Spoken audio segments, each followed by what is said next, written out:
Welcome, everybody. Thank you for spending your evening with us talking about the Blue Line extension. I'm Sophia Guinness. I'm with Metro Transit and I've been on this project for quite some time. And with me is Dan Solar with Hennepin County, who will also be helping to give the presentation and answering questions. And sitting next to him in the room, just off camera, is also my colleague, Kathy Gold, who's listening in and also is a great resource on the project team. So a little bit of housekeeping before we jump into the presentation itself. If you can, please stay muted. Well, if you're not asking a question, that'll just help with the overall audio quality of the call. And we are going to basically do about 25 minutes of presentation, and then we'll have tons of time for questions in discussion. And so there's a couple ways for folks to ask questions, and you don't have to wait till the very end to ask them, but the chat function is available to you. So just putting a question into chat, we'll take a bunch of them. And then when we get to the end of the presentation, and have just open question and answer. You can also, there's kind of a raise hand function at the bottom of your screen, and you can feel free to raise your hand and unmute and have some conversation with us on that. So with that, kind of what we're going to talk tonight is I'm going to give you a little bit of a project overview. Dan's going to jump in and talk about some of the findings from our draft route modification report, which is where we are right now. And then we'll talk a little bit about our parallel effort to form an anti-displacement working group and kind of what that means and what we're trying to accomplish with that. So jumping right in with the project overview. So the Blue Line is an extension of the Blue Line extension is an extension of the Blue Line. So it's would be a one-seat ride all the way from Brooklyn Park all the way down to Mall of America or the airport. You could transfer to the rest of our metro network in downtown Minneapolis, as well as other locations along the way. And so this is just the part of increasing transit options to get around our region fast and efficiently, without the need to kind of know a schedule, right? Things are coming frequently. A little bit about the project schedule overall and where we are in the process. So many of you might have been hearing about this project for quite some time. In August of 2020, the project team, or the Hennepin County Met Council, made the decision to pivot the project to not use Freight Rail Corridor. So over this past year, we've been building up the details to select routes and kind of go from there. So in March of 2021, which is not this year anymore, I keep saying this year, but it's now 2022, we released potential route options and kind of asked, are there anything missing? Is this what we should be evaluating? We went more into potentially where stations could be and kind of the basic engineering of how LRT could fit into the communities themselves. And now we're at this place where we have the draft route modification report, and then we will be releasing another report in the spring that'll have the final recommendations and will bring us to the next step of the project. So to put that in context of where we are and how long it'll take, so we are in this year of identifying a community-supported route. We're kind of at the nearing the end, but not quite there. After we have a community-supported route, we still have multiple years where we'll need to conduct environmental analysis as well as seek municipal consent from the cities. And that's municipal consent is a process in which we bring the design plans to the various municipalities and say, hey, is this what you're anticipating? Does this work? The environmental review is also a great time to just disclose all of the impacts and benefits, and where there are impacts, I really think about those mitigation items that help solve for those issues. After that, we'll still need some time to make our plans construction ready. And then we have 3 to 4 years of construction itself. And that doesn't mean that, wherever you live or that we would be, in the middle of the roadway the whole time. It just means that for the duration of the project, it takes that long, as well as things we do like systems works and testing and all that kind of stuff. So the earliest the line could open would be about 2028. To give a little bit more background on how we've kind of tackled this project over the last year and kind of the different questions that we have in different places. I think on the call tonight, I'm assuming we have folks from Brooklyn Park to Minneapolis and everywhere in between, and in everybody's area is slightly different.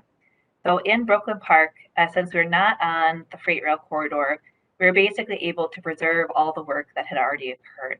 So in that portion of the route, it's kind of validating is this validating where we already were and maintaining the project as much as possible. In the pink area, the freight rail corridor paralleled County Road 81 for very closely for most of it. So it was looking at that if there was any other options besides County 81 that would make sense for LRT. And then in the blue area, which is Minneapolis, we was finding a route that would work and going through that process. And so I'll talk more about that in a second. So, but to build the options that we have on the table right now, we had a set of project principles. We looked at right away, kind of where does LRT work and fit and make sense, past work, as well as community feedback on destinations and connections. So that led us to this map right here. And this is the map that we've evaluated in the draft route modification report that Dan will discuss more in a second. And kind of like I said, you have your previous stations, and then you can see where stations at 63rd or Bass Lake Road closely align with what had been in previous plans. As you get into Robbinsdale, stations start to diverge, but you're able to serve that downtown area still, even though if you're slightly in a different place, as well as picking up the new connection of North Memorial Hospital. And so this part is kind of stations that would exist and in the routes that we're moving forward at the moment. And where we're trying to decide again is in Minneapolis, whether we're taking a Washington Lyndale route or a West Broadway Lyndale route or a Lowry Washington route. So the Lowry route is in the purple and the West Broadway is in the green. And those blue dots, those blue circles, are potential station areas. So as we advance the process, we'll get more into the details of where exactly we place those stations. We have some options available right now for people to review, but the step is to select the route and then get into more detail. All of this work that we've done so far has involved a lot of community involvement. We've talked to over 9,000 individuals over this past year and have gotten feedback in a variety of ways. And so all that work has helped to shape the report that Dan will go over in a second. We heard a lot of things, and there was just a couple things that we heard pretty consistently throughout that I'll just take 1 second to call attention to, and that was to make decisions with a lens of fairness, to minimize direct property impacts, to really focus on pedestrian and station safety, and to think about the programs that will be needed to support businesses during construction so they can benefit from the line once it's complete. With that, hope Dan's ready to take over and talk a little bit about the draft route modification report. There I am. Okay, I am here. Good. Thanks, Sophia, and good evening, everybody. Dan Solar from Hennepin County here today. So what you saw in the previous slide and what many of you may have seen before is our draft route modification report.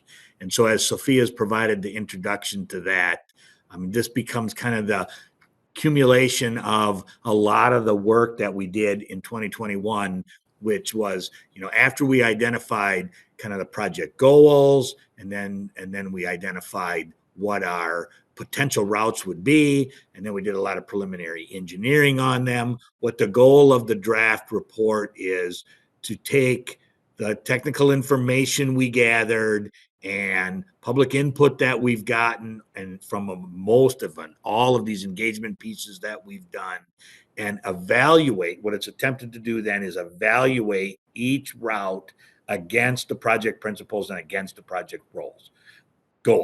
So the idea here is not to pick a final route. That will come in a final route modification report. The goal is not to compare alternatives to each other. The goal really is to compare the routes and how they meet against the project goals. Go ahead, Sophia. So when we did that, we looked at the various routes for the report, and we gave them a score against each project goal of poor, good, or excellent.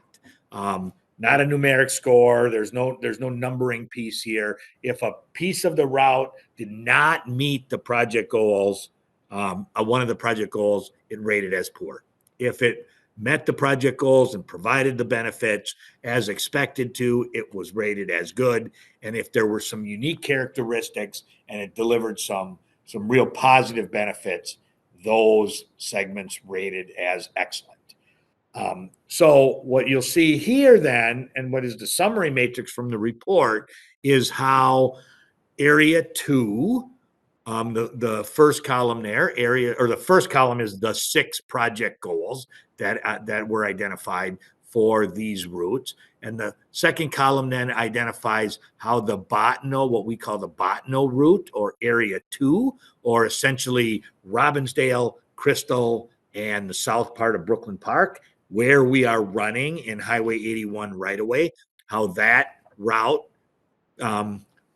compared and measured against the goals, how the Lowry Washington Avenue route in the next column rated against the goals, and how the Lyndale West Broadway route rated against the goals. And you can see there's no poors anywhere here. That's not a surprise. We very deliberately chose locations where we believed LRT would fit or LRT would make sense. We didn't pick routes, especially in the Minneapolis section, that had like Penn, which had previously been screened out, or like Lyndale north of West Broadway, which we knew were very limited in size.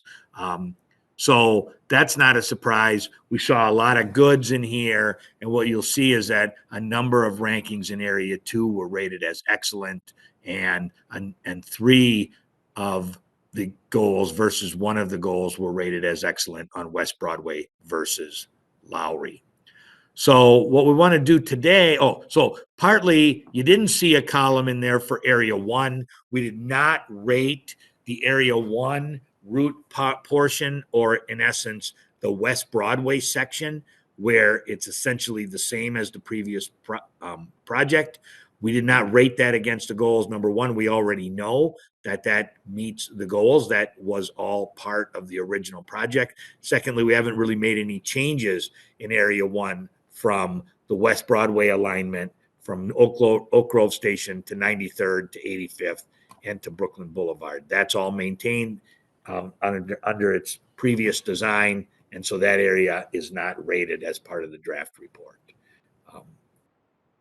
So we are going to take a look at 2 of the goals tonight and how each of these area 2 and then the 2 routes in area 3 rate against those goals. So the first one is about the goal of improving transit access and connections to jobs and regional destinations. Kind of the bread and butter or meat and potatoes of what must be close to dinner time, of what these, what an LRT or a transit improvement would mean.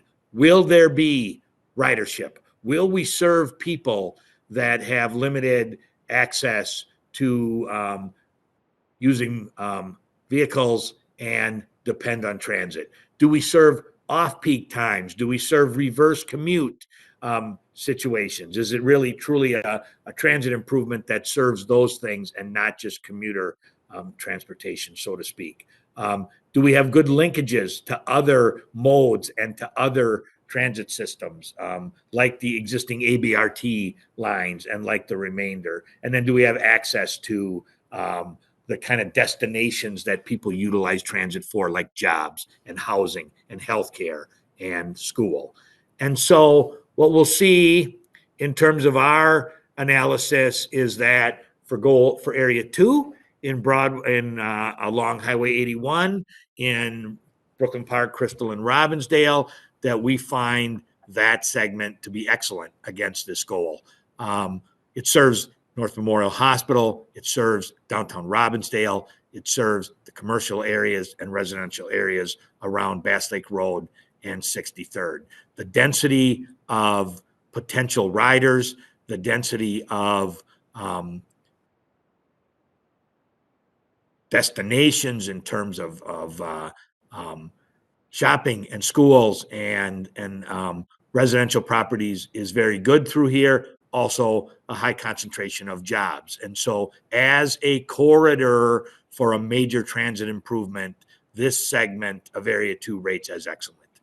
Um, in the Minneapolis segments against Goal 1, we have both Lowry and West Broadway, and you'll see the Lowry route rates as excellent as well. We're going through a very dense area of the city of Minneapolis, and then down along Washington Avenue.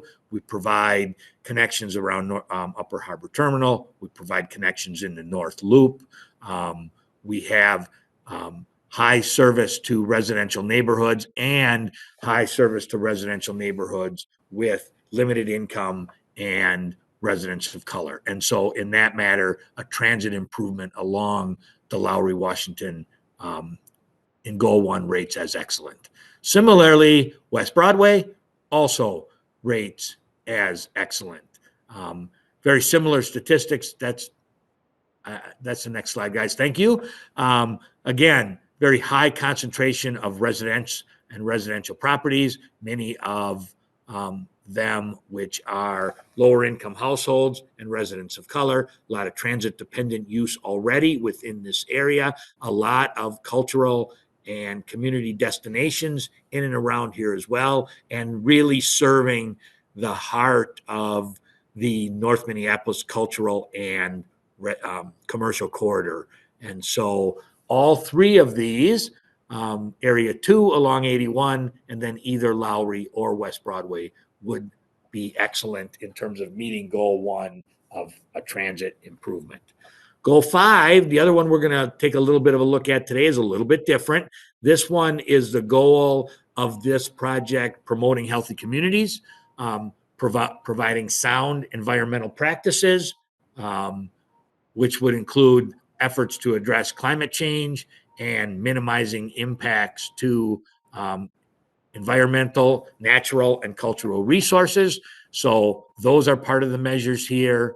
How we would connect to things like recreation areas, healthy food options, health and environmental benefits, how we potentially would meet climate action plans and reduce vehicle miles traveled are the elements around Goal 5. So within Area 2, that evaluation for us finds this as good. It doesn't quite reach excellent. It does rate as good, providing LRT within an existing transportation facility like Highway 81 does minimize environmental impacts. It minimizes additional impacts to wetlands. It minimizes additional impacts to parks. It provides opportunities to improve other transportation modes. We believe LRT through this area would be a measure of implementing the county's climate action plan and the state's action plan, and does and will help in the goal that we have at Hennepin County of reducing vehicle miles traveled. It provides access to parks. It provides access to grocery stores like the Hy-Vee in Robbinsdale.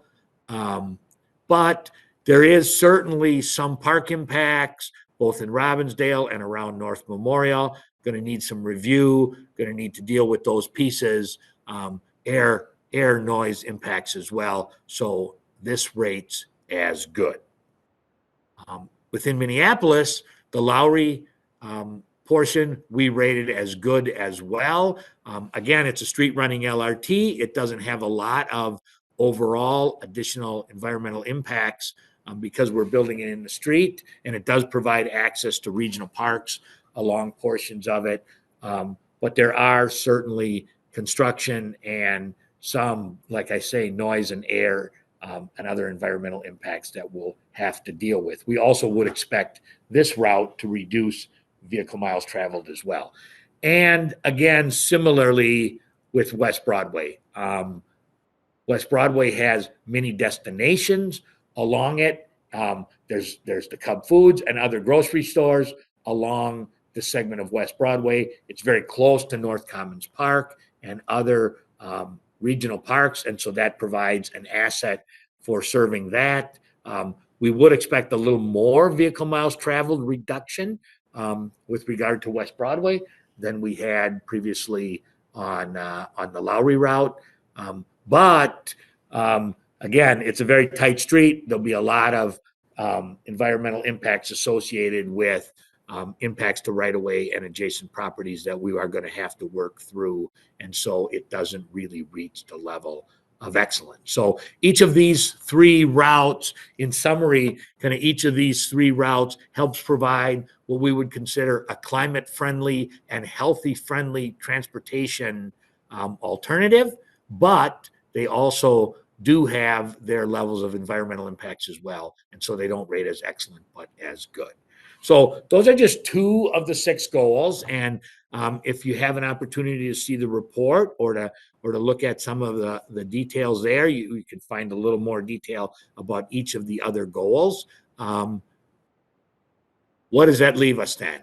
Where does that leave us now? We are in the middle of this 45-day comment period on the draft report. So we've had numerous in-person open houses where we've had people attend over the last couple of weeks. We've also had a couple virtual, and thanks to all of you for attending this virtual workshop tonight. You can hear some of this background and hopefully comment on your thoughts, positive, negative, whatever you think about West Broadway versus Lowry, which one you feel is a better choice, how you feel about Area 2, how you feel about any of these pieces. Very important for us to have those. Those comments, as well as all of our previous background work, will help guide the development of a final route modification report, which we'll hope to then put together that'll recommend a community-supported route for the Blue Line extension from Target Field Station to Brooklyn Park, not using BNSF Railroad right away.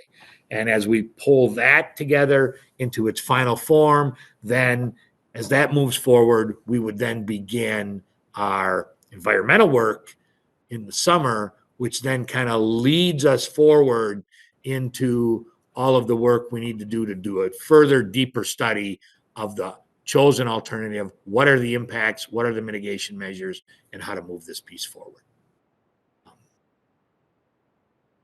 I see we have a hand. Can we just finish keep your question tight. If we just finish these few slides on anti-displacement, we will move right into some questions. Because the last piece we want to visit on is our work on anti-displacement. Sophia, do you want me to do this piece? Do you want to take this piece? I can take it real quick, Dan. Thank you. Give your voice a break for a second, and we're starting to get questions in chat, so we'll key them up right after, as you said. But basically, as we started, early engagement efforts, one of the things that we heard very clearly is that putting in comprehensive set of strategies that make sure that this line benefit the community that exists along the corridor today, especially those that would be potentially sensitive to economic pressures like if rents went up or things like that, a small business renting a space or something like that, equivalent to that. And so, the project team agreed with what we heard in the community very strongly, right? Is that we are building this project for existing transit riders, and we have a project goal of advancing regional equity. And so with that, we looked at ways that we could really make sure that we could bring those benefits to the community. And we knew we needed a little bit of help. So we have set out to contract with the Center for Urban and Regional Affairs at the University of Minnesota to kick off an anti-displacement working group that will conduct research and put together recommendations over the next 18 months. The project manager is C. Terrence Anderson, who's leading this work, and the group will be comprised of a whole bunch of folks that will help us ensure that we could actually move something forward. So bringing government to the table with community members, with philanthropy, with businesses to really kind of think about how all the pieces can fit together, and to make sure that when the group produces recommendations, that they can be implemented. That's actually part of my next slide. I jumped ahead, but just an important part of it. We are accepting applications, Cura is accepting applications until tomorrow. So if you're interested in being a part of this work, You can fill out that form and kind of proceed with that. What the group will be doing is developing implementable recommendations that the project team can continue to move forward. Like I said, part of the structure of the group is to work through existing tensions to make sure that things that maybe be needed to implement in the future kind of get in line with each other. Um, and I think that concludes our presentation portion. So we already have a couple questions in chat. I know we had a hand up, but let me start with um, Dan. I think this is a question for you, and you just lost video, by the way. I hope that's just with me. But I think the individual heard the term vehicle households. I think you were referring to zero car, zero vehicle households, and why we evaluate that. That thanks. I see Liz. It says Liz put that one in the chat. Yeah, I might have maybe went too fast. Usually, what we refer to as zero car households or identifying households that do not, by choice or by not by choice, don't have access to a vehicle and therefore are more apt to utilize transit. And so that is prevalent along some areas of the corridor. Not vehicles that have a car, vehicles that do not have access to a car. Liz, did you want to follow up with that? I see you shaking your head.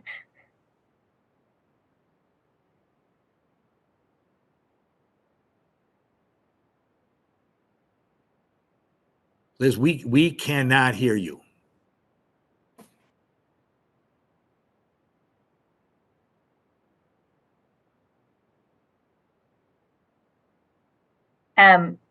I'll take the next question and give Now you it a looks sec to. unmuted. Yeah, you're unmuted. It says unmute on our end.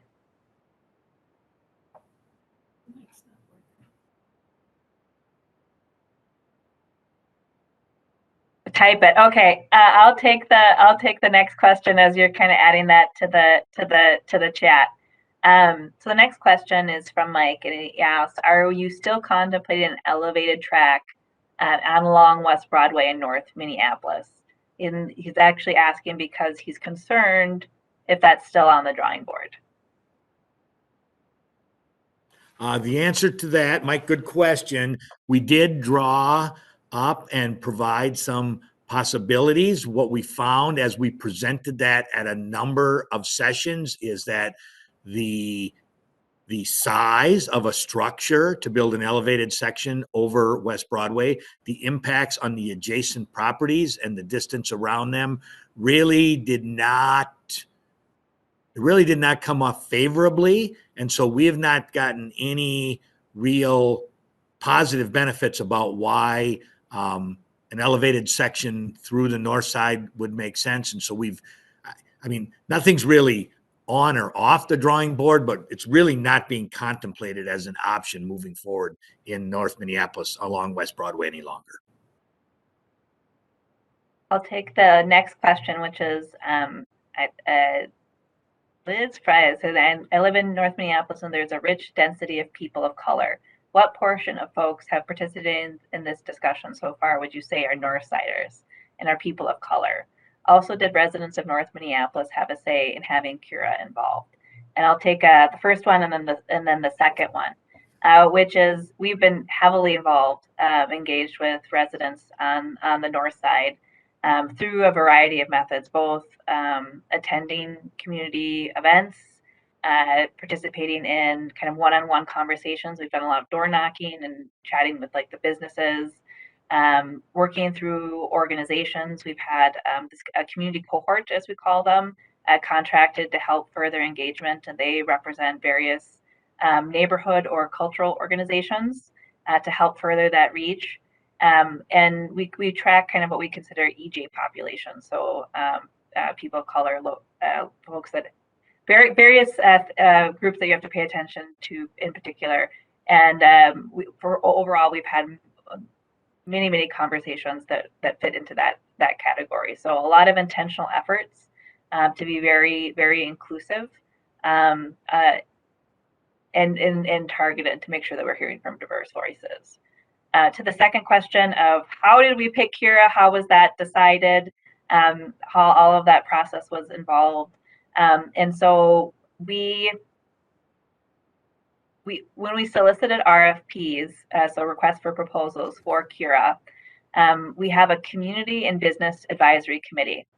And both of those committees have representatives from each of the cities along the alignment, as well as appointments from Met Council in Hennepin County. Those are also residents that are along the line.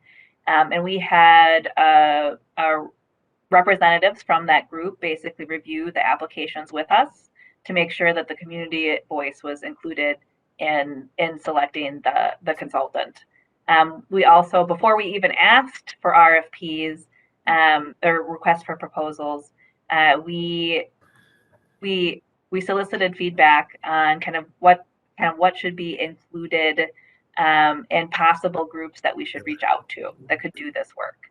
And so that was all kind of part of the process to select them. But really, I wanted to be very transparent overall in that work. And for those that don't know Cura, they have quite a long history of doing this type of work. One of their main researchers, Brittany Edwards, has been very involved in this type of activity throughout her career.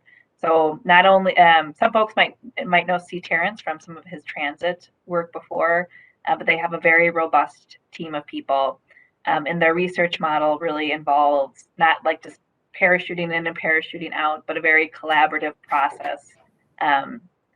It was really important for Hennepin County and the Met Council to have a third-party facilitator involved in these efforts, just so that we could help ensure that we were really taking what the community wanted at the center and allowing those discussions to happen. So, if there's tension between a government agency and what the community wanted, that could be facilitated with another consultant. So a lot of intention going into how that work was formed and kind of kicking off, but we could also expect broader community involvement in the springtime on this anti-displacement question. So they're working on seeding the group. That group will start to meet, and then they'll also be going out into the world to hear from more of you as the process progresses. That was a lot of me talking. Let me get to the next question. And Dan, I'll just have you queued up for this one, I think. I'm ready. There are, of course, many differences between Lowry and West Broadway, and it's hard to imagine a train on either place. But in one big difference, the two is that Lowry has a bike lane and single-family homes. How would the route impact driveways to residential and commercials, and then the bike lane itself? So, very good question, Michael. So, you are correct. Both of these routes, West Broadway and Lowry, are not super wide streets, but the difference is West Broadway's got parking on some of it, and Lowry has bike lanes along a lot of it, as well as single-family home driveways. So the LRT, the proposal as it's kind of laid out now would be a light rail line would be built in the center of the street, similar to what is the situation on University Avenue or what the situation is on other streets within our system. And so not wanting to purchase a lot of additional property along there, you can imagine if we put LRT in the middle of Lowry and want to do minor widening so we don't buy a lot of single family homes, something's got to go away. And in that case, the bike route along there in some areas, maybe not in all areas, it's a little wider down by 94, but in some areas would have to be relocated to a parallel or different street. And so it would not be able to be saved along the entire route. That would be something that would be lost. But how the loss of the bike lane on West Broadway would be mitigated, in other words, where would the bike route go? How would it function through that part of the city? Not yet determined. That would be part of the work in the environmental analysis. The driveways would still all be able to remain open, but as you can imagine, we would not allow track crossing for most of those driveways. In fact, any of the driveways that were not signalized. And so intersections, streets that didn't have traffic signals, driveways would all be allowed onto Lowry, but they would all be right in, right out access points and not full access points like many of them are today. There's some medians along Lowry, but it's primarily an undivided roadway. So that is what would be lost along that piece. Thank you for that, Dan. Going to the next question, and I'm actually in anticipation of the next one, I'm going to flip through slides, but to get to this one first, is asking which route potentially has the better travel time. So do you know if one option would add more travel time compared to the other line, i.e. would Lowry West Broadway take more time to get between the two terminuses?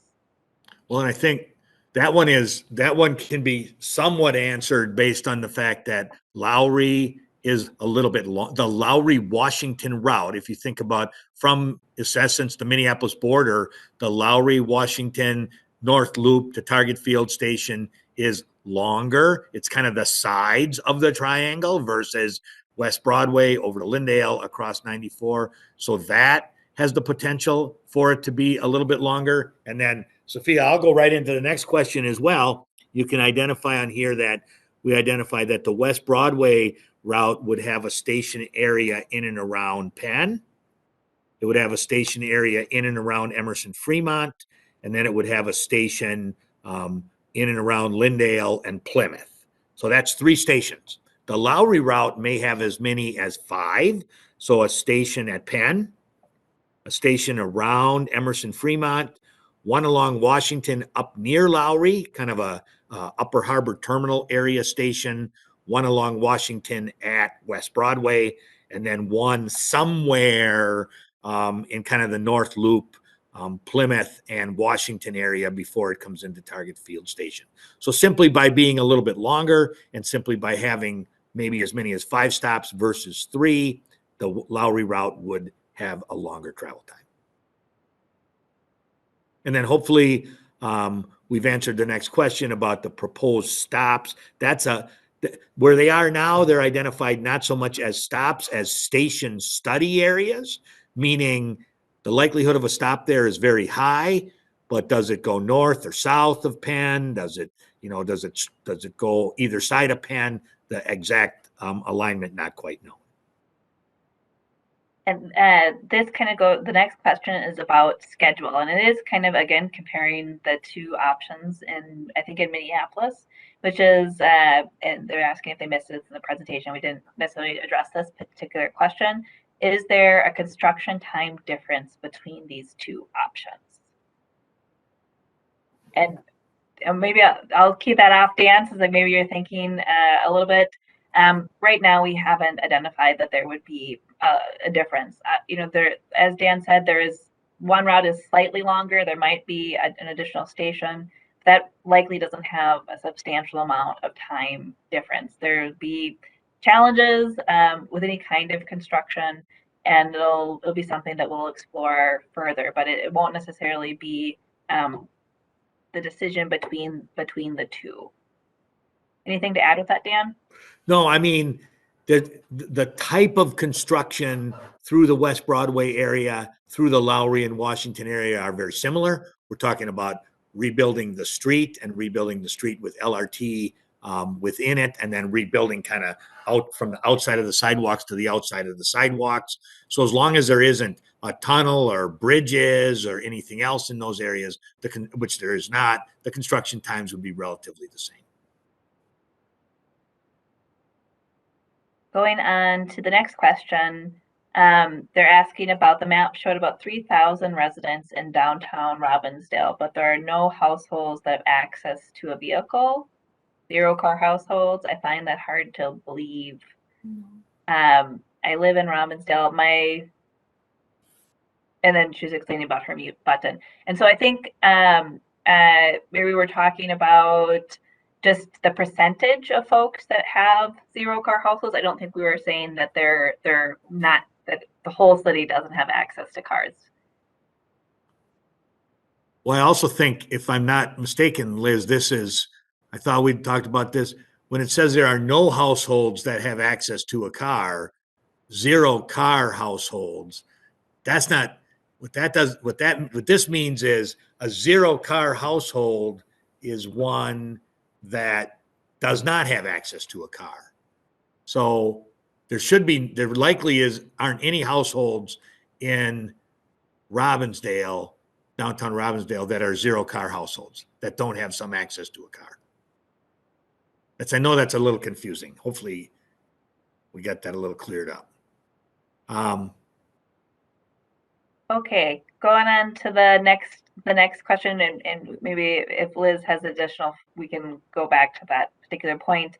And I'll read this comment, which is, I love this plan line. I think it'll be a huge benefit for the area and residents. One question I had is, did you consider Broadway and Robbinsdale as an alternative to 81? I recognize it's a smaller road, but there's already some rail there in the past, and it will be better access to existing bus lines and potential stations, have better pedestrian access to downtown, etc.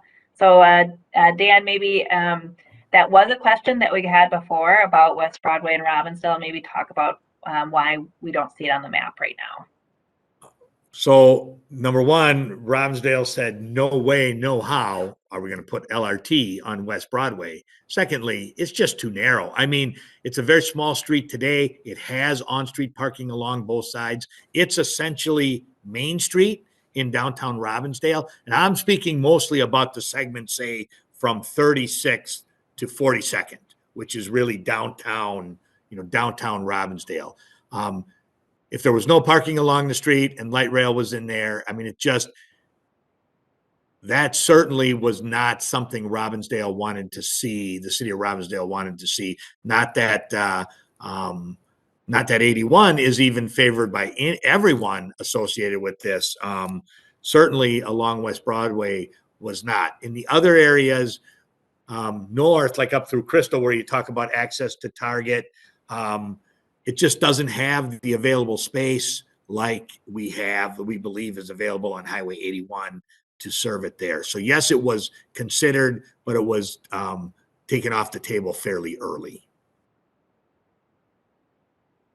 Going to the next question. It's with new federal money allocated for transportation to the railroads, does that open up any possibility of new negotiations for the 8 miles? And this person is expressing that they would prefer the rail corridor.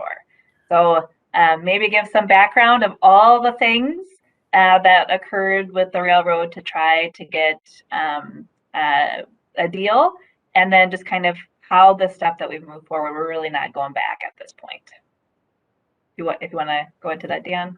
Well, again, I think as the question states, yeah, there's a lot of potential federal infrastructure money for many things, including transit, including roadways, and including railroads. But unfortunately, it's never been a financial issue with regard to Burlington Northern about the use of the right of way.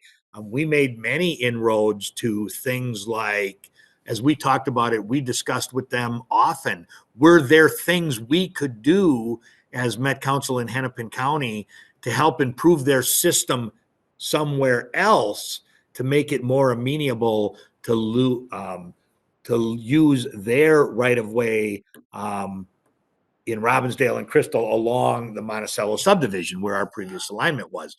For example, we talked about they've always wanted to potentially have a third mainline track in Fridley. Could we provide funding in our purchase of the use of their corridor to allow them to build that third main line?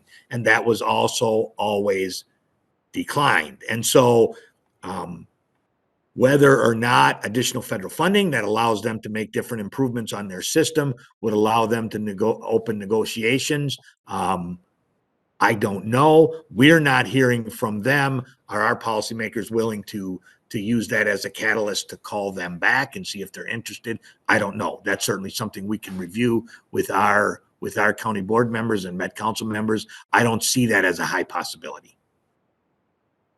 Yeah, I think it's important to note at this stage of the process too, going back to previous designs really aren't an option. now we have promises to deliver the project as we are presenting tonight. So it's kind of the path forward on that. So the next question is about construction and basically the impacts to businesses during construction and potentially the economic impact after the line is up and running. And so maybe there's multiple parts, I think, to this question. And first to state that construction is impactful, right? It causes inconveniences. You have to make sure that there's access. Sometimes it's noisy. So we know that as we get to construction, we need to have programs in place to support businesses through the duration of construction. So that program isn't fully in place yet, but we have lessons learned as well as hearing from businesses what has helped during construction. Some of it is can be as simple as developing access plans, helping with marketing. Other things might be dollars to help with capital improvements or remodeling, etc. So it'll be an ongoing process. Once the line is open, businesses within a station area often see a lot of benefit. So you have people coming and going in the area. It provides access for employees to reach work, and a whole other slew of potential gains. Dan, anything you want to add on that front? No, I think impacts during construction is a huge issue. It's a huge issue to residential properties. It's a huge issue to businesses. How that work gets done, how the construction gets conducted, how we keep doors open and business and both vehicles and pedestrians and other forms of travel into and out of businesses is a very critical element along this entire alignment from the Target North Campus all the way to downtown. And it'll be different in all the different areas. We have a lot of experience with that on how we performed construction along University Avenue. Some of them were good, some of them were bad. We need to take our lessons learned from that and really help businesses thrive. We got an interesting discussion yesterday about the potential of an idea of temporary relocating businesses. Could that ever be an option where a business temporarily relocates during construction in a vacant spot somewhere and then comes back to their home base as the project gets completed? And those are just the kind of things that we can look at as we look at impacts from construction. So I'm going to N. Anderson has a hand up and also a question in chat. So I can either read your question or feel free right now to unmute and ask.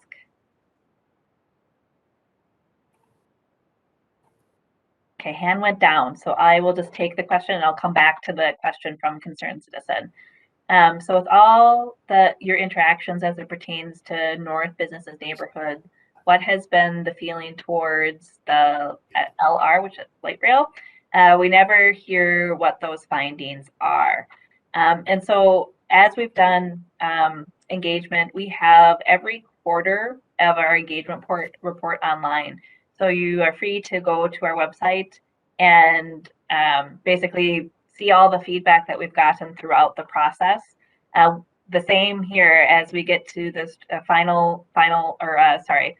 draft report. We're getting comments through our comment form. Those will all be kind of an appendix to our final report. So you'll be able to basically read everything that people have sent into us. And the kind of pull out some of the themes of what we're hearing about light rail is a fair amount of support and just kind of a framework of support around those efforts. So things like if investment and development is happening, how can the businesses that are currently there benefit from those investments? Or what we were just talking about, how we provide support during construction so that people are able to be around and continue to function well after the LRT is finished. Or kind of other efforts kind of along those lines. So a really robust set of feedback. And then we've also had very like site-specific conversations with various businesses and things like that that we've pulled into our design work. That's kind of a small summary and as well as a way to kind of a way to dive deeper into what we've been hearing. Okay. Sophia, you might have missed the question right above that one from my favorite friend on this call, Concerned Citizen. Yep, I had mentioned I'd go back to it since Oh, the hand up and the comment below were the same person. And this one is from, as Dan said, from Concerned Citizen, and it's asking, do you evaluate how violent crime may affect operations and performance of the Blue Line as we evaluate these routes? And so crime is not one that we use as a metric to help us decide between the two. No matter what communities are experiencing, uh, everybody deserves transit improvement. And often investments like LRT are a way to help communities, right? So if you think of the root of what folks how what causes crime, access to jobs and educational opportunities through a transit investment, and things that basically disparity reduction, right, are all part of the picture. As we think of the design itself of the LRT, we'll be doing a lot of things to make sure that stations and pedestrian access feel safe.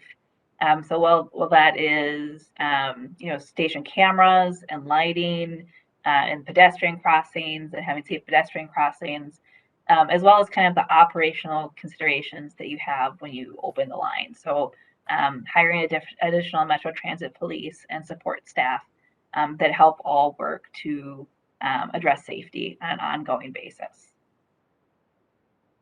I think that got that question. I'll go on to the next one. And Dan, I'll just assume it's for you, even though I haven't fully read it yet. Does the Lowry option run along Washington Avenue on the north side?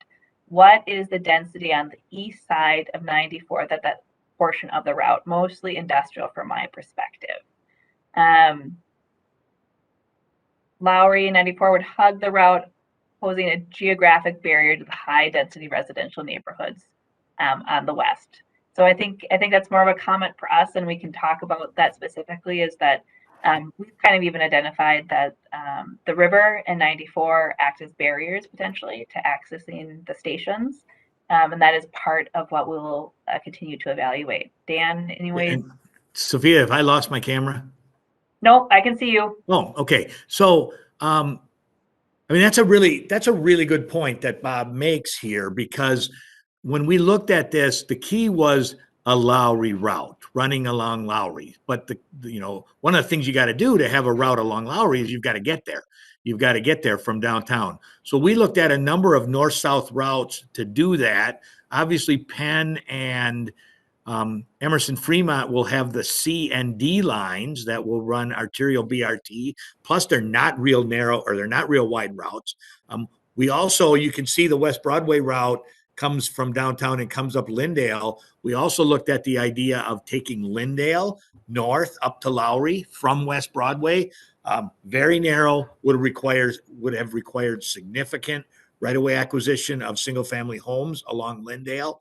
So while we would certainly concur with all of your statements, it's really running up Washington Avenue, because, I mean, we also looked at 94. What if we just ran up the center of 94 on bridges above or something like that? And that really wasn't an environment that was really conducive to wanting to provide a transit improvement as well. So it became the best of the not greatest options. It allowed us to maybe get through North Loop and have a station there along Washington and Plymouth, but then really doesn't, I would agree, serve the denser of the neighborhoods just on the other side of 94. And so that's really how we got to where we are. The next question is about access to grocery stores. And so the commenter is mentioning that we mentioned access to Cub Foods, I think on West Broadway, and just noting that how we place the station study area could be quite far away, and kind of speaking to that usefulness. And kind of on this map, the Cub Foods, the hand doesn't even get small enough for it, but it's basically kind of on that corner as we make the turn. So the station could be actually quite close to the grocery store. Anything to add with that? Ron, good observation. So there's a couple things, right? When we look at where a West Broadway station will be in this area, serving Cub Foods is important, but so is serving a direct connection between the Blue Line and the D line, which is going to run on Emerson and Fremont. So, do we hug closer to Emerson and Fremont? Do we hug closer to Cub Foods? Do we try to stay somewhere in the middle? I mean, that'll all be part of the final design aspects. Cub is one of the things because it's a food area with a significant grocery store. It's definitely a destination that's important. I can't tell you how many times I've ridden along Central Corridor and seen people coming from the Target store or the Cub store on University Avenue because they have significant groceries there and utilize LRT. So that's important, but so is the connection to the C and D or the D line. So we'll have to balance that out and kind of minimize, total distances to either one and try to maximize those benefits. We have another comment in chat that is echoing the previous question that we had, and I'll just read it real quick for everybody's benefit. He's just seconding the comment about basically Washington Avenue between Lowry and Plymouth, that it has auto shops and metal fabrication and etc.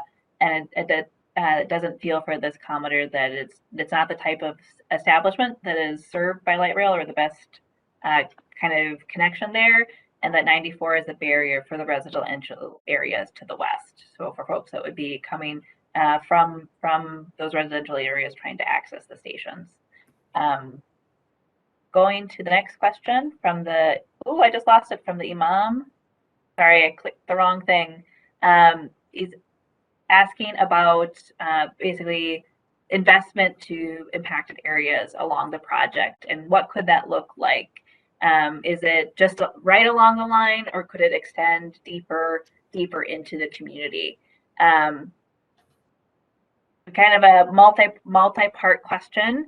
And there's multiple ways that we kind of parse that out. So there's kind of like direct benefits, like the improvements to infrastructure that kind of concentrated along the line, thinking about the pedestrian environment, sometimes utilities that are within the street.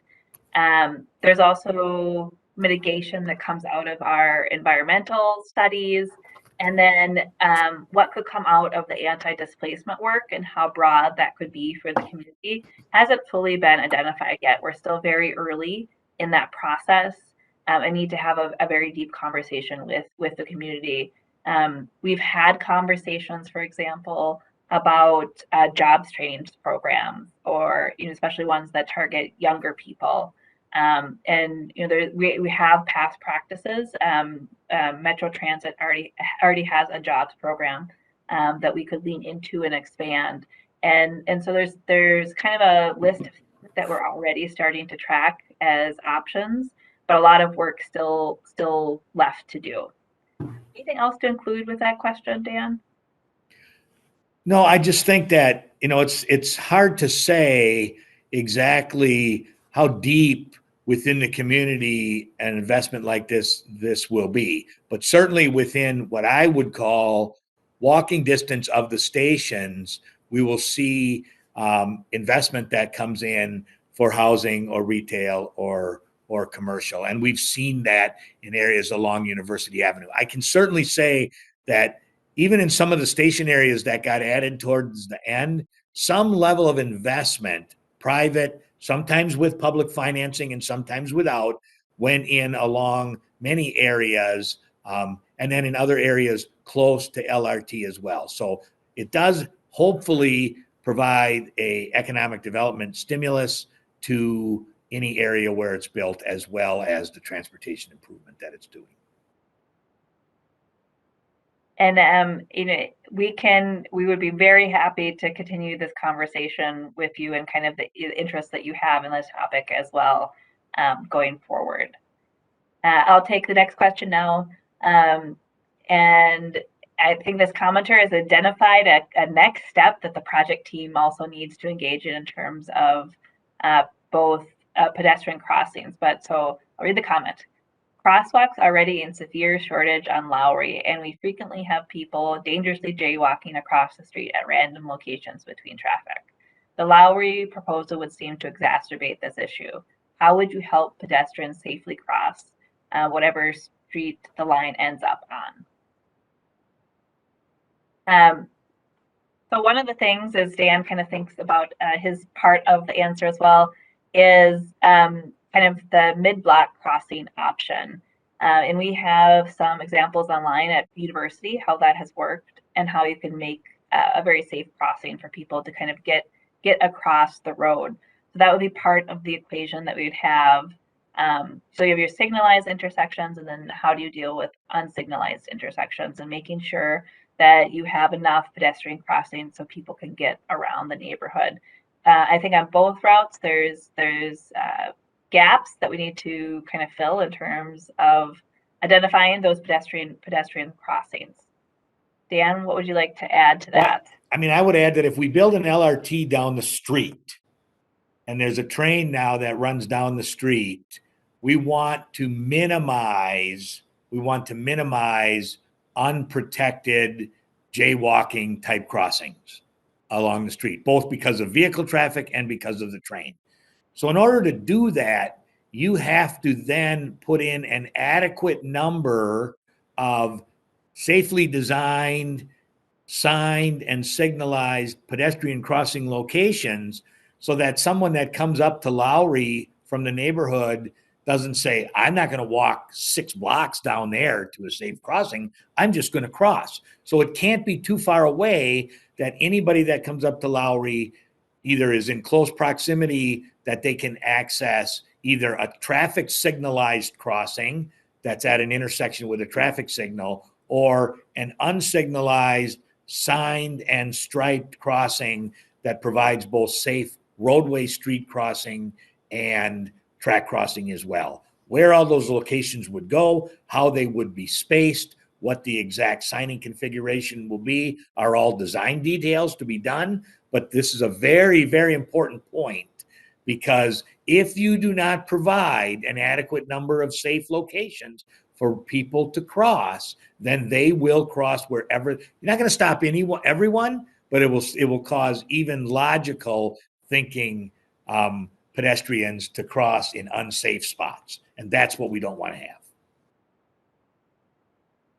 have. Changing topics a little bit, going to one that we haven't talked about yet, which is funding. The person's asking about how projects of this magnitude are funded, and kind of if people are wondering if it's coming out of their pockets. And I'll take the first part and then let Dan kind of take the second part of how we fund it. But the first part that I'll mention is that nearly 50% of this project funding comes from the federal government. And it's from a pocket of money that's dedicated to the New Starts program. And so it's specifically for transit improvements. And so a project like this brings basically potentially $1 billion to the state that would otherwise would go elsewhere around our country.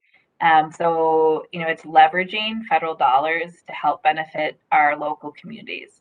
But we also have to provide our local share, and Dan maybe jump into that part and what Hennepin County's funding. Sure. I mean, obviously, this is a public project, right? So therefore, we're using public funding, which means it all comes from the public through whatever kind of taxes there may be. Sophia's right that here in Minnesota, these projects utilize what's called capital investment grant funds from the federal government. It's federal money.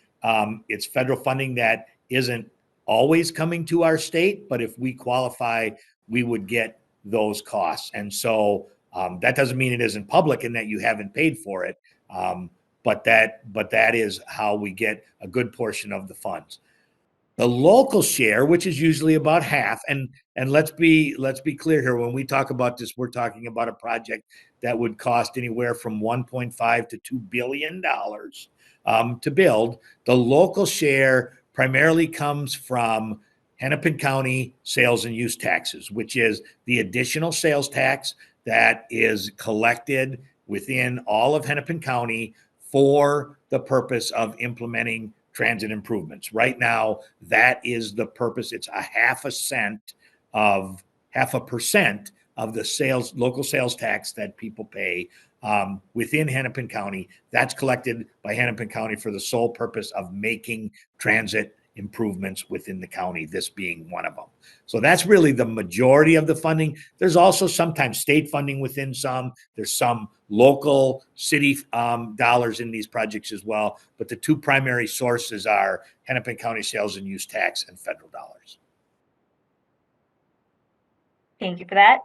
Going on to the next question, we're getting into a design question, which is how is accessibility for folks with disabilities going, as well as safety for pedestrians? And I would like to first note that both of those two things are absolutely critical for our design. We want our stations to be fully accessible for all individuals, whatever their abilities are. And having pedestrians safely access the stations is critical. And one of the things that we do once we get further into design is we do a lot of workshops with our Transportation Accessibility Advisory Committee to really dive into those designs and make sure that we're meeting those needs. Dan, maybe talk about some of the features that we have on stations and how we ensure that folks can access across streets and things. Well, like that. certainly all of our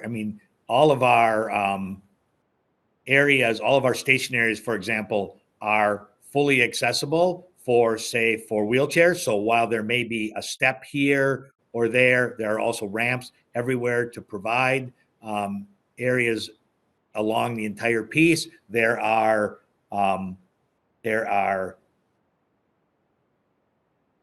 why can't I think of the name now. The tactile warning edges along all of the station platforms that identify that it's near the edge of the station. We have all of the devices that are located on stations accessible for wheelchair users, and railings and all of those things, as well as, when we provide track crossings, there isn't a gap in there where you can lose a wheel in there as well. So it's just all of the things that we build, including access and including the trains where there's a handicapped accessible seating on the trains as well. All those elements are built in to every project. We are using federal funding and county funding here, so we are following everything associated with providing accessibility. Kind of the next section of comments are a little bit of discussion that folks are having in chat, and I will just read it off for folks' benefit. And one commenter was just noting that appreciated the explanation of kind of all the options that we explored kind of next to Washington, and the trade-offs for doing that. And then one commenter also noted that the Washington alignment will pass under the Upper Harvard Terminal, which will have dense housing and commercial spaces at a performance venue. It's not there now, but it'll be in place closer to, sorry, misread that sentence there. It's not there now, but by the time this line is in place, it'll be closer to reality. And that is why we note that development as well, as we're evaluating this route to make sure that we're capturing a known future development. Yeah, and thank you for the conversation on investment. It's one that we really want to continue to have, and would love to meet with you further to hear your thoughts on that as well. So next question is that we've given a good explanation of, sometimes the chat moves. You've given a good explanation of what would be potentially lost on West Broadway to make room for the rail. Asking for a similar conversation on West Broadway. And Dan, maybe talk about lanes and parking changes, and then as well When, as kind of our pinch point and the options that we're exploring between Lindale and the school headquarters.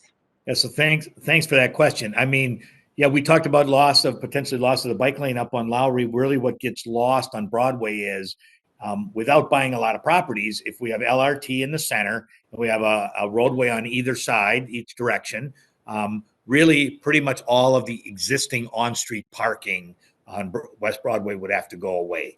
So again, similar to what we talked about with the bike lanes, now if we lose the on-street parking on West Broadway, how does the project mitigate that? Do we provide some surface lots in and along West Broadway in certain commercial nodes for businesses? Do we beef up off cross street parking? How do we deal with that loss? So that's one.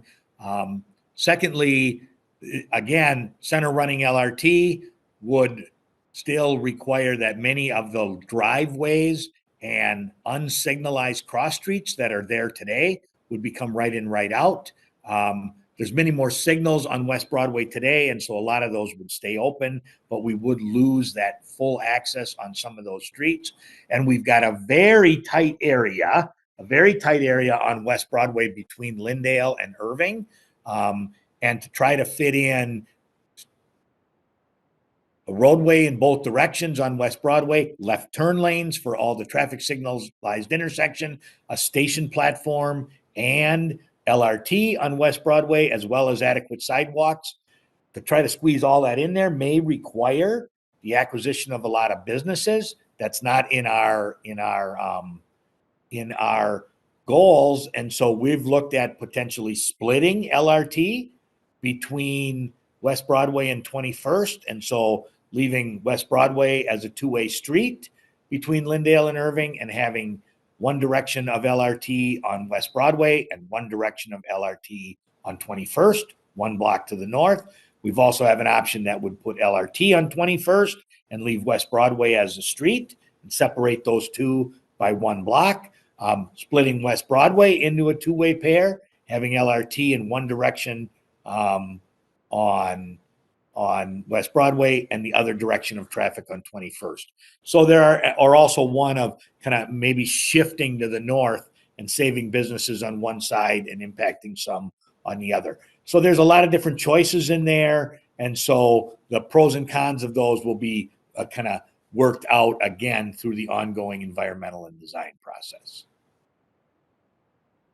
Thanks. Moving on to the next question. It's the person is asking about our projected ridership, and particularly kind of breaking down segments.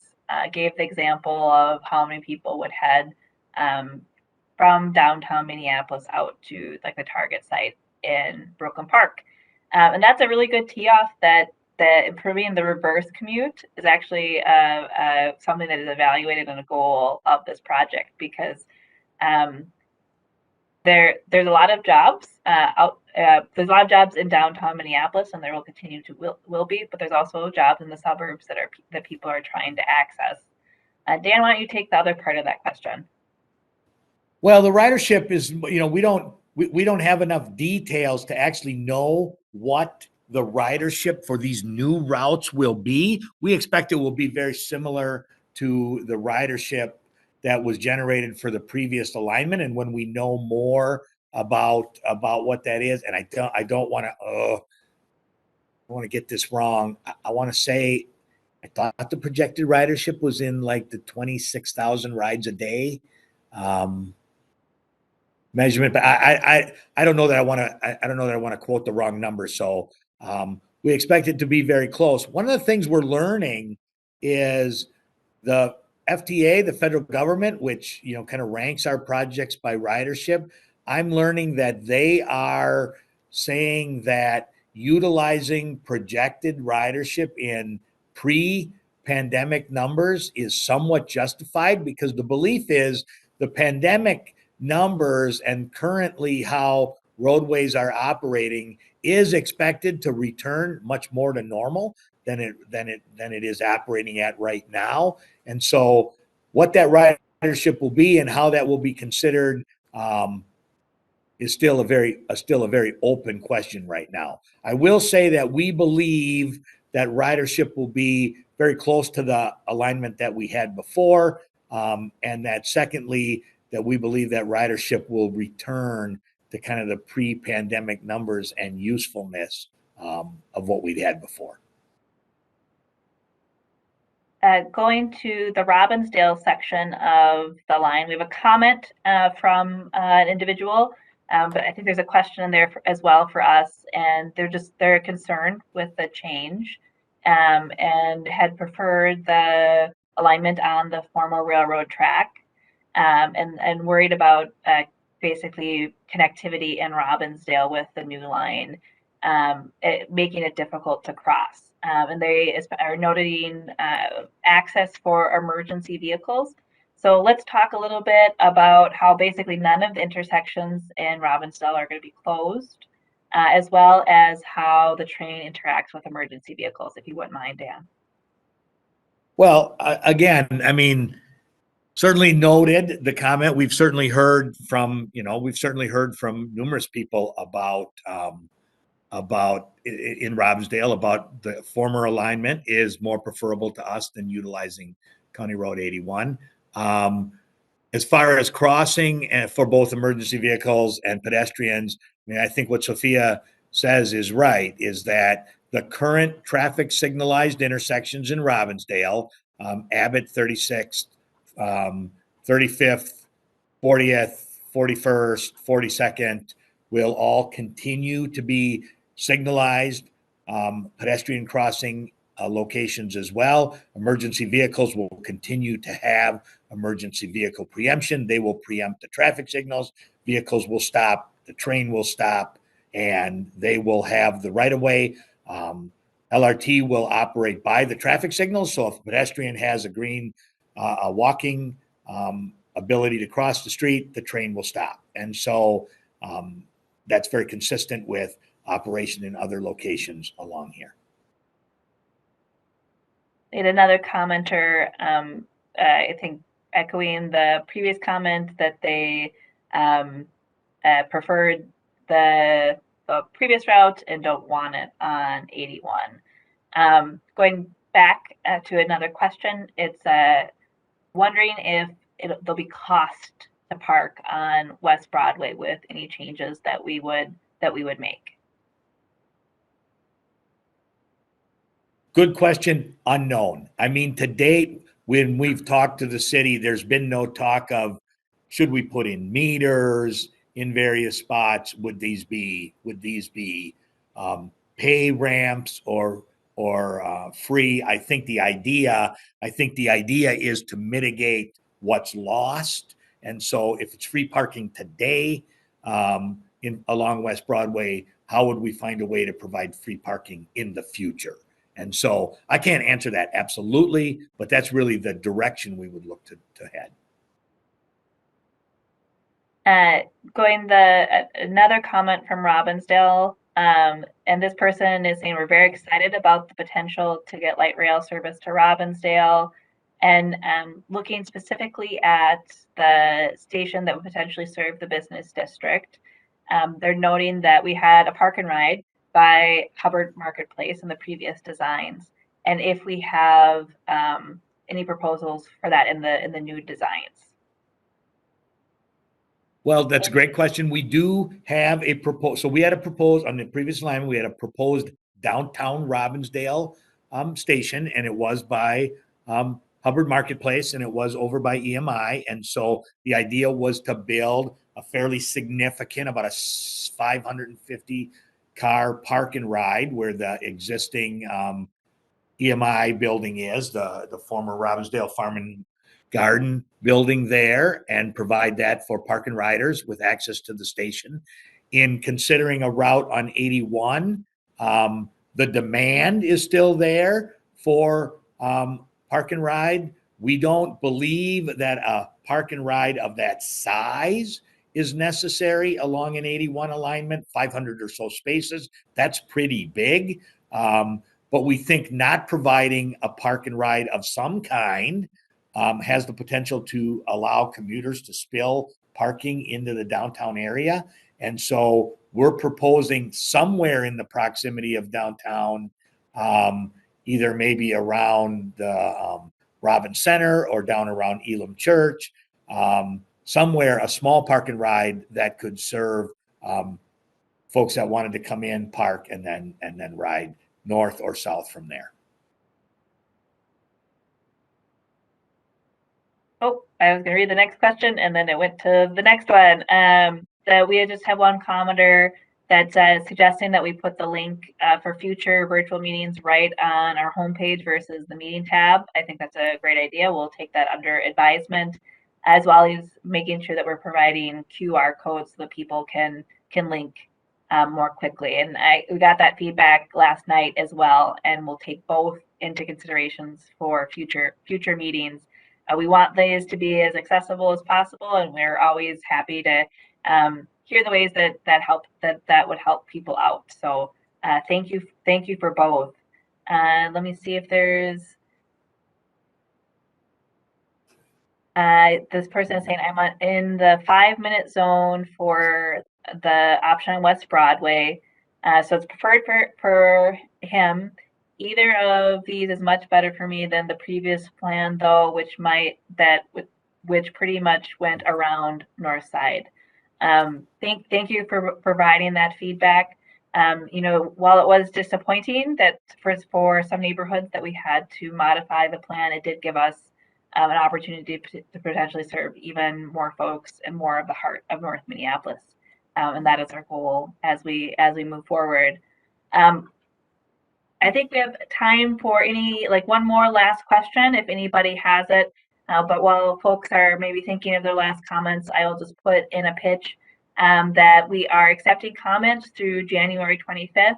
If you have thoughts after this meeting and want to provide comments on our comment form, on our interactive map, or emailing me directly, my email is on our website. We greatly encourage your comments. All of the questions and comments that you have shared to us tonight have been captured by Carolyn and will be included as part of our project record and attached to our appendix of our report. And one last comment came through. It says, I live in North Minneapolis near West Broadway. Super excited for this to serve North Minneapolis. I'm rooting for West Broadway. Thank you for making this meeting available. Thank you for that feedback. And thank you so much for taking time out of your evening to talk to us more about this project. If any of you represent organizations or even just want to have a conversation with a few of your neighbors, in addition to writing comments, please feel free to reach out to project staff to come out to you and discuss more. And so with that, I think we had one more question, so I think we'll take that before we close it out. And it's, if parking mitigation occurs, what would that be? Would that cost included in the project, or would it be funded separately? And I think our desire would be to potentially pull it into project costs as a kind of a mitigation effort. Dan, anything else you wanted to add on that front? Well, I could probably talk for that for a while, but I mean, one of the things will be, okay, now who's going to own this parking, right? I mean, so if it could be funded, certainly could be funded by the project. I think that's a less difficult question to answer than who's going to own and maintain it in the future. Is it going to be by the city? Is it going to be by the county? Is it going to be a Metro Transit asset? I mean, typically it might be city, but then at the same time, where's their funding to maintain it? So lots of, I think if we looked at it as parking provided on the project as mitigation for on-street parking, it would be eligible for project funding. That part is clear, but how and where and who owns it, lot to come on that. I think we're at the end, and so I'll thank everybody again for spending time with us tonight. While we're close to making a decision on a route, we're just at the beginning of the process, and really look forward to hopefully seeing many of you again in the future and getting into even greater detail as we figure out all about how this project can best serve the community. So project staff is here. We, like I said, please feel free to provide additional comments and to reach out with us to have more discussion, et cetera, et cetera. Have a safe and peaceful evening. And with that, good night. Thanks, everyone.